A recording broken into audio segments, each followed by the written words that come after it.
अब इंतजार की घड़ियां हुई खत्म और पाकिस्तान में नई हुकूमत बनने जा रही। Welcome back to our channel. So today we are gonna react a video ਜਿਹਦਾ ਸਾਰੀ ਦੁਨੀਆ ਨੂੰ ਬੇਸਬਰੀ ਨਾਲ ਇੰਤਜ਼ਾਰ ਸੀ ਕਿ ਪਾਕਿਸਤਾਨ ਦੇ ਵਿੱਚ ਕਿਹਦੀ ਗਵਰਨਮੈਂਟ ਬਣੇਗੀ, ਪਾਕਿਸਤਾਨ ਦੇ ਵਿੱਚ ਕਿਹੜੀ ਪਾਰਟੀ ਹੈ ਜਿਹਦੀ ਸਰਕਾਰ ਬਣੇਗੀ। ਸੋ ਉਹਦਾ ਕਹਿੰਦੇ ਵੀ ਫੈਸਲਾ ਜਿਹੜਾ ਲੱਗ ਗਈ ਹੈ ਤੇ ਆ ਹੀ ਗਿਆ ਸਮਝੋ। ਇੱਕ ਵਾਈਡ ਸਾਈਡ ਤੋਂ ਬਾਈ ਦੀ ਵੀਡੀਓ ਹੈ, ਇਹਨਾਂ ਦੇ ਚੈਨਲ ਤੇ ਆਪਾਂ ਵੀਡੀਓ ਦੇਖਣ ਨੂੰ ਬਹੁਤ ਜ਼ਿਆਦਾ ਟਾਈਮ ਹੋ ਗਿਆ। ਸੋ ਫਾਈਨਲੀ ਅੱਜ ਇਹਨਾਂ ਨੂੰ ਅਗੇਨ ਆਪਾਂ ਦੇਖਣ ਲੱਗੇ, ਇਹਨਾਂ ਦੀ ਵੀਡੀਓ ਤੇ ਰਿਐਕਸ਼ਨ ਕਰਨ ਲੱਗੇ। So without wasting time let's start the video. आखिरकार वो घड़ी आ गई जिसका हम सबको इंतजार था। हम भी पिछले 2 हफ्तों से कंफ्यूज थे कि कौन आ रहा है, कौन आ रहा है। अब इंतजार की घड़ियां हुई खत्म और पाकिस्तान में नई हुकूमत बनने जा रही। ओके, मैंने नहीं पता कि गल हो रही है, लेकिन आई होप सो कि इमरान खान ही आवे, पीटीआई दी ही सरकार आवे। और वही टोला एक बार फिर से आ रहा है जिसका हम सबको शिद्दत से इंतजार था। PDM 2 पाकिस्तान में हुकूमत कायम करने जा रही है। आप सबको बहुत बहुत मुबारक हो। फाइनली पाकिस्तान में पॉलिटिकल अनसर्टेनिटी का खात्मा होने जा रहा है। पाकिस्तान में पॉलिटिकल इंस्टेबिलिटी का खात्मा। Okay let me think about that. PDM 2 PDM Pakistan democratic movement I think है ना, मतलब कि ਗੱਠਜੋੜ ਵਾਲੀ ਸਰਕਾਰ। ਇਹਦੇ ਵਿੱਚ ਆਰਮੀ ਦਾ ਜੋ ਦਖਲਅੰਦਾਜ਼ ਸ਼ਾਇਦ ਨਹੀਂ ਹੁੰਦਾ, मे बी, पर ਇਹਦਾ ਇਮਰਾਨ ਖਾਨ ਦੇ ਵੀ ਖਿਲਾਫ नहीं ये चीज़। I don't know about that यार, देखते हैं, मैंने नहीं पता है होने जा रहा है। पाकिस्तान में जो इकोनॉमिक प्रोग्रेस है उसका एक आगाज़ होने जा रहा है। जी हाँ, ये अल्फाज कहे जरदारी, शहबाज शरीफ और बिलावल ने, ये सब मिलकर एक नई मखलूत हुकूमत बनाने जा रहे हैं।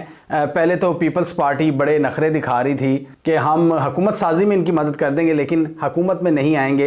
अभी उन्होंने इसकी डिटेल्स नहीं दी, लेकिन ये उन्होंने बता दिया कि हम मिलकर आ रहे हैं। जरदारी साहब ने कहा कि एक तरफ मेरे प्रिंस चार्मिंग बैठे हैं बिलावल, और एक तरफ मेरे बेस्ट बड़ी शहबाज शरीफ बैठे हैं जिन्होंने कभी इनको रायवंड की सड़कों पर घसीटना था। तो ये एक बार फिर एक ज़बरदस्त किस्म की हुकूमत। यही है कि दोनों का दुश्मन, एक तो 2 दुश्मन ਜਿਹੜੇ ਦੋਸਤ बन जाते हैं। एग्जाम्पल दे रहे हैं, ਹੁੰਦਾ है पॉलिटिक्स ਵਿੱਚ ਇਹ ਹੁੰਦਾ है, ਸਾਡੇ भी होया सी पंजाब बनाने जा रहे हैं जो मेरे हिसाब से PDM 2। और याद है आपको, हमने तो 9 फरवरी यानी इलेक्शन से अगले दिन ही कह दिया था कि शायद ये PDM पार्ट 2 एक बनेगी, तो वही हुआ, PDM 2 बनने जा रही है। और जो प्रेस कॉन्फ्रेंस हुई उसमें हमने इनकी, लेकिन हाउ इज दिस पॉसिबल यार, वो कोर्ट ਵਿੱਚ केसेस ਸੀ ਉਹਨਾਂ ਦਾ ਕੀ ਬਣਿਆ? फॉर्म 45 PTI ज़्यादा सीटां जित के गई, वो की बने उस चीज़ का? शक्लें थोड़ी परेशान देखी कि कोई काफ़ी ज़्यादा जोश नहीं था। जो जोश हमें अप्रैल 2022 में नज़र आया था ना, जब इन्होंने वोट ऑफ नो कॉन्फिडेंस की मोशन का आगाज़ किया था, तब जो जोश खरोश था जिसमें मौलाना फजलुर रहमान भी इनके साथ थे, तो उस तरह का जोश खरोश नहीं देखने को मिला। शायद ये फजलुर रहमान साहब को मिस कर रहे थे सारे, वो बैठे नहीं हुए थे। लेकिन बहरहाल खुशी की बात यह है कि पाकिस्तान में फाइनली एक नई हुकूमत बनने जा रही है इलेक्शंस के बाद, जिसके पास अवामी मैंडेट है, जो इलेक्शन जीत के आई है, वो हुकूमत बनाने जा रही हैं पार्टीज़। और इस हवाले से नून लीग ने कहा है कि हम MQM के साथ भी मुज़ाकरात को जारी रखे हुए हैं, जबकि यहाँ पर जो जरदारी साहब पहले, जरदारी और बिलावल पहले नखरे दिखा रहे थे कि हम हुकूमत में नहीं आएंगे, कैबिनेट में नहीं आएंगे, हम इम्पॉर्टेंट पोस्ट लेंगे, हम सदर जरदारी को एक बार फिर सदर जरदारी बनाएंगे, हम चेयरमैनशिप लेंगे सेनेट की, कौमी असम्बली की, हम गवर्नर्स अपने लेंगे। तो अभी इस हवाले से फैसला शायद टल गया है, ये मिलकर ही कुछ आगे करेंगे। और ऐसे लग रहा है कि इनके दरमियान जो इख्तलाफात हैं वो ख़त्म हुए हैं या करवाए गए हैं, ये तो मुझे नहीं पता, लेकिन ऐसा भी लग रहा था कि बादल नाख्वास्ता बैठे हुए हैं इकट्ठे, जैसे मजबूरन कोई साथ देना पड़ रहा है एक दूसरे का। और ये भी हमने देखा है कि क्लियरली इन दोनों जमातों में से किसी को भी मेजॉरिटी नहीं मिली थी। पाकिस्तानी अवाम ने जिसको वोट दिया था, जिनको, वो तो हुकूमत नहीं बना रहे, तो ये 2 मिलकर हुकूमत बना रही हैं PDM। अच्छा, मतलब ਇਹਨਾਂ ਦੋਨਾਂ ਨੇ ਜਿਹੜੀਆਂ ਗੱਠਜੋੜ ਕਰ ਲਿਆ ਤੇ ਇਹਨਾਂ ਦੀਆਂ ਸੀਟਾਂ ਜਿਹੜੀਆਂ ਉਹ ਇਮਰਾਨ ਖਾਨ ਦੀ ਪਾਰਟੀ ਦੇ ਨਾਲੋਂ ਜ਼ਿਆਦਾ ਹੋ ਗਈਆਂ। ਦੈਟਸ ਵਾਈ ਜਿਹੜੀ ਇਹ ਸਰਕਾਰ ਬਣਾਉਣ ਲੱਗੇ ਹੈ। पार्ट 2 पीडीएम जो पार्ट 1 था उसका दौर अगर हम आपको उसका रीप्ले देते चलें तो पाकिस्तान की ग्रोथ 6% से 0.2% पर गिर गई थी। इसके अलावा पाकिस्तान का जो डेमोक्रेसी इंडेक्स था, वैसे तो नाम इनका पीडीएम था ना, पाकिस्तान डेमोक्रेटिक मूवमेंट, तो डेमोक्रेसी इंडेक्स पाकिस्तान का जो एक हाइब्रिड रजीम था, 4 लेवल होते हैं, total democracy, flawed democracy, hybrid regime और सबसे नीचे होता है अथॉरिटेरियन रजीम। तो ये पीडीएम की हुकूमत ने 2023 में हमें अथॉरिटेरियन रजीम के लेवल पर पहुंचा दिया था। ये मैं नहीं कह रहा, ये इकोनॉमिस्ट का एक इंडेक्स कह रहा है। उनकी एक नई रिपोर्ट आई है जिसके बारे में हमने वीडियो भी बनाई है।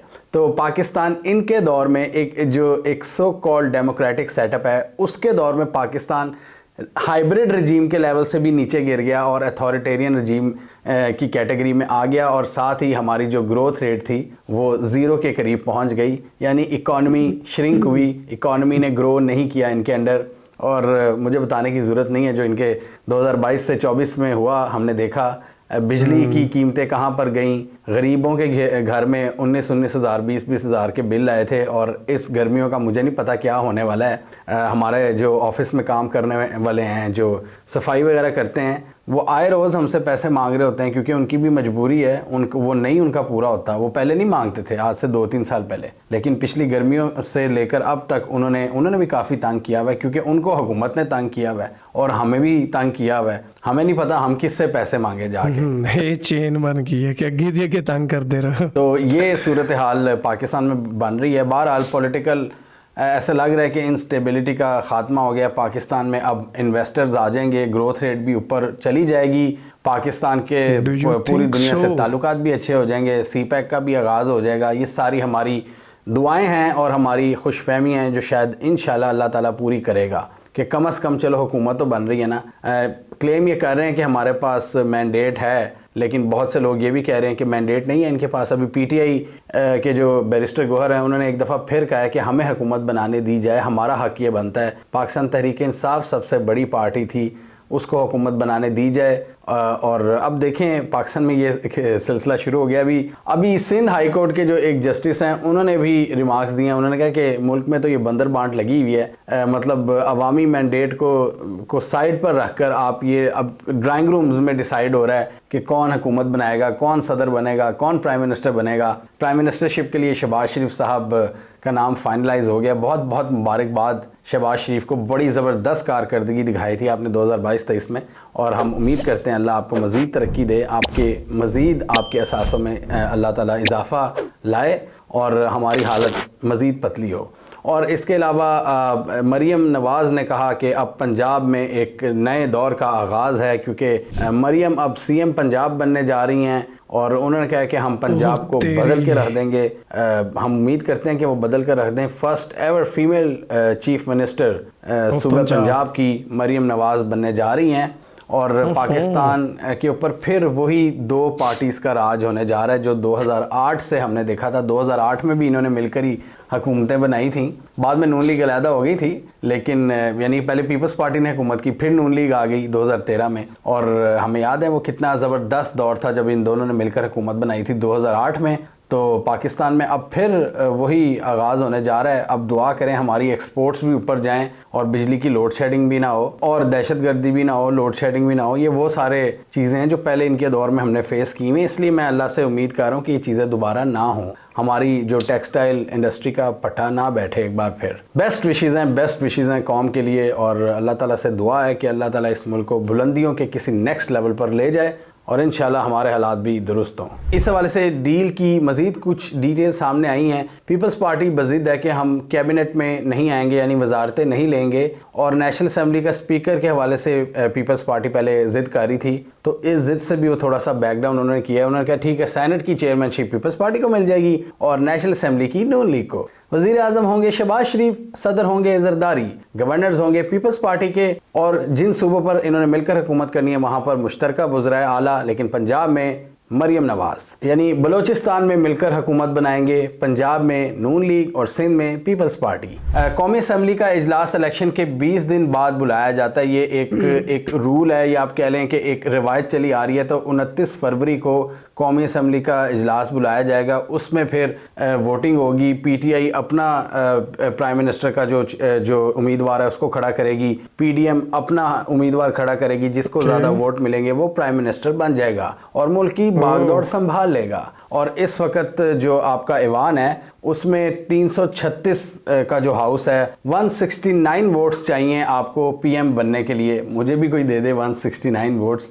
169 वोट्स जिसके होंगे वो बन जाएगा प्राइम मिनिस्टर। इसमें आप देखें नून लीग और पीपल्स पार्टी को तो मिला के बमुश्किल 100 सीटें मिली हैं। उसके बाद इनको जो कई सीटें इनको मिली हैं, कुछ इधर उधर से एमक्यूएम आएगी। एमक्यूएम को भी मतलब जिसे कहते हैं ना कराची, जिस तरह वो जीते हैं उनको मुबारकबाद हो।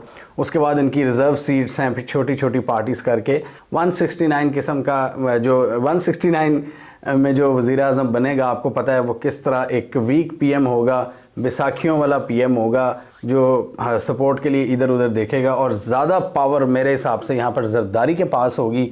जरदारी जब सदर बनेंगे, आरिफ अलवी की मुद्दत ख़त्म होगी, जरदारी सदर बनेंगे तो जरदारी जो पावरफुल हल्के हैं उनसे भी उनको पता है कैसे बना कर रखनी है। आपको याद है ना कि आनी से उन्होंने किस तरह बना के रखी थी। अब ये सारी जो प्रेस कॉन्फ्रेंस की इन्होंने मुश्तरका हुकूमत के लिए, हम तो सारा दिन इंतज़ार करते रहे कल, क्योंकि खबर आएगी, लेकिन इन्होंने मिडनाइट एक बॉम्ब चलाया है। जब हम सब सो गए तो इन्होंने ये प्रेस कॉन्फ्रेंस की। पता नहीं ये पाकिस्तान में नई रवायत शुरू हो गई है कि कोई भी बम फोड़ना होता है तो रात के अंधेरे में, रात की तारीकी में, जिस तरह दुश्मन हमला नहीं करता उस तरह ये खबरें सुनाते हैं। पेट्रोल भी रात को महंगा कर देते हैं, बिजली भी, फिर हुकूमतें बनाने के ऐलान भी, मैंडेट भी चोरी रात को ही किए जाते हैं 2 बजे के बाद। हिस्टोरिकली स्पीकिंग पीटीआई का यहाँ पर यही मुतालबा है कि फॉर्म 45 के मुताबिक सीटों का जो डिसीजन है वो सामने लाया जाए। जो दुरुस्त नंबर है उनके मुताबिक पीटीआई 180 सीटें जीती है नेशनल असम्बली में। और हमारे साथ ये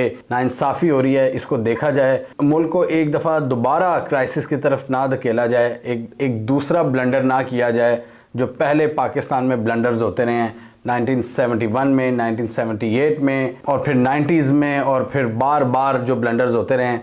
पीटीआई ने कहा उनको रिपीट ना किया जाए और हमें हुकूमत बनाने दी जाए, क्योंकि सबसे ज़्यादा सीटें हमने जीती हैं। इस खबर के बाद हमने देखा था कि स्टॉक मार्केट भी ऊपर चली गई, क्योंकि थोड़ी सी पॉलिटिकल अनसर्टेनिटी का खात्मा हुआ है। तो हमें कमेंट सेक्शन में बताइए आपके ख्याल में ये हुकूमत कितने अरसे चल सकती है? क्या ये लॉन्ग टर्म में पॉलिटिकल स्टेबिलिटी पाकिस्तान में कायम कर सकती है? आपको इस गर्मियों में बिजली के बिलों में कोई रिलीफ आता हुआ नजर आ रहा है? पीडीएम पार्ट 2 को आप पीडीएम पार्ट 1 का तसलसल देख रहे हैं जिसमें इकॉनमी की धज्जियां उड़ाई गई, या पीडीएम पार्ट 2 पीडीएम पार्ट 1 को पीछे छोड़कर मुल्क को तरक्की की नई राह पर गामजन कर देगी? कमेंट कीजिए। इसके अलावा हमारा यूट्यूब चैनल सब्सक्राइब कर लें और साथ ही वो बेल आइकन भी दबाना, ताकि वो स्टोरीज दुनिया भर से पाकिस्तान से जिनकी मेन स्ट्रीम मीडिया पर प्रॉपर कवरेज नहीं होती, हमारे प्लेटफॉर्म के थ्रू आप तक टाइम पर पहुंच जाए।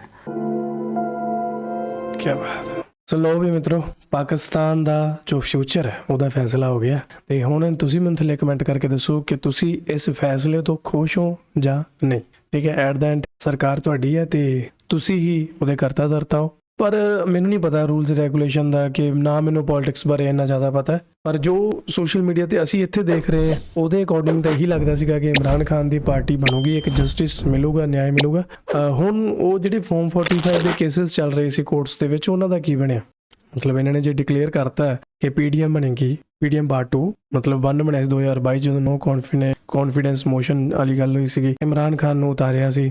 ਤੇ ਆਈ ਥਿੰਕ ਇਹ ਮਿਲਟਰੀ ਦੇ ਵੀ ਅਗੇਂਸਟ ਹੈ ਨਾ, ਇਹ ਮਤਲਬ ਮਿਲਟਰੀ ਦੀ ਇਨਵੋਲਵਮੈਂਟ ਨਹੀਂ ਗੀ ਪੀਡੀਐਮ ਦੇ ਵਿੱਚ। ਚਲੋ ਮੁਲਕ ਦੀ ਬਿਹਤਰੀ ਦੇ ਲਈ ਦੁਆ ਹੈ ਬਾਈ ਤੁਹਾਡੇ ਲਈ। ਤੇ ਬਾਕੀ main at the and same ਚੀਜ਼ ਜਿਵੇਂ ਬਾਈ ਨੇ ਕਹੀ ਕਿ ਜਿਹੜੇ ਲੋਕ ਜਿਹੜੇ ਮਜ਼ਦੂਰੀਆਂ ਕਰਦੇ ਆ ਹੈ ਨਾ, ਉਹਨਾਂ ਦਾ ਜ਼ਿੰਦਗੀ ਦਾ, ਉਹਨਾਂ ਦਾ ਗੁਜ਼ਾਰਾ ਕਿੱਦਾਂ ਹੋਣਾ ਕਿ ਜੇ ਹਰ ਚੀਜ਼ ਮਹਿੰਗੀ ਹੋ ਜਾਏਗੀ ਤਾਂ?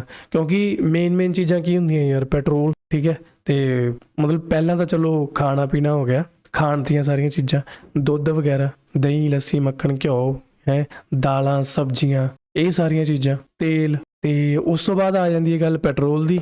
ਤੇ ਇਹ ਸਾਰੀਆਂ ਚੀਜ਼ਾਂ ਜਦੋਂ ਮਹਿੰਗੀਆਂ ਹੁੰਦੀਆਂ ਤਾਂ ਇੱਕ ਜਿਹੜਾ ਆਮ ਸ਼ਹਿਰੀ ਹੈ ਨਾ, ਆਮ ਨਾਗਰਿਕ ਆ, ਉਹ ਪ੍ਰਭਾਵਿਤ ਹੁੰਦਾ, ਉਹਦਾ ਲਾਈਫ ਸਟਾਈਲ ਪ੍ਰਭਾਵਿਤ ਹੁੰਦਾ।